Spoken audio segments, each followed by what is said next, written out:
Hi there, how you doing? It's Michael here.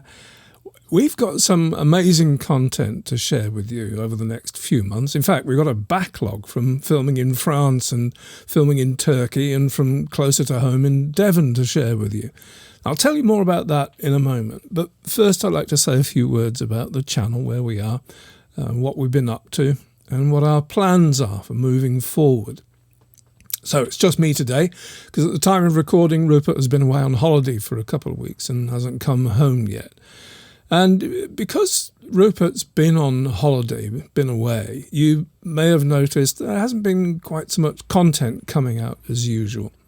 The thing is, not to worry, we're not disappeared. We've definitely got plans, and there's a lot to look forward to over the next few months. But the hiatus over the past few weeks kind of brings up something we've never really talked about before. And it's this.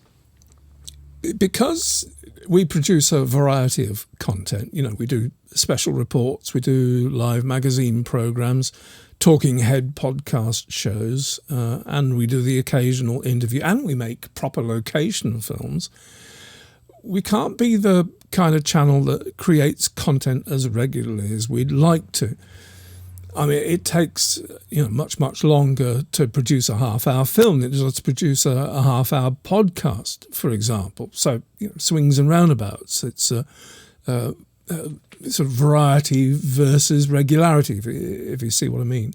But the good news is, and here's my little confession, because it's me that does all the editing and post-production here, and just as a note, it is always just Rupert and I. We don't have a secret crew hidden away somewhere doing stuff behind the scenes. Because the film is comparatively long-winded, I've tended to put off editing stuff we've already shot for the sake of putting more regular content out there and keeping the channel lively.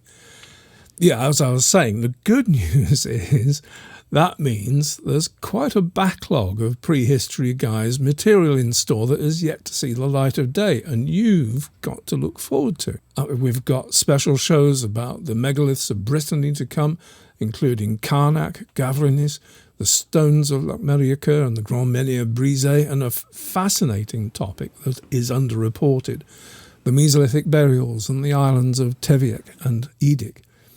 And it's not so long ago that we were in Turkey again, visiting sites on the Aegean coast this time. Much to report from our visit there, and the latest research about the first pioneer farmers to venture across the Aegean to the European mainland.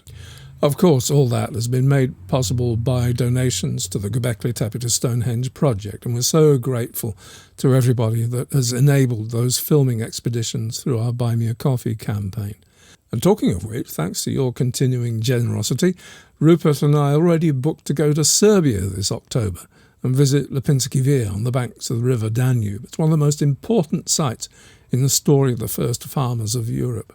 Can't wait to bring you pictures and stories from there. However, that's all to come, but in the meantime, the variety will continue with news reports, live shows, podcasts, etc. And I can tell you, in the next few weeks, look out for shows about the sea in prehistory, particularly one about Bronze Age shipwrecks, coming very soon. That's it. That's all I wanted to say for now. Thanks for watching, and thanks for your support as ever. See you very soon.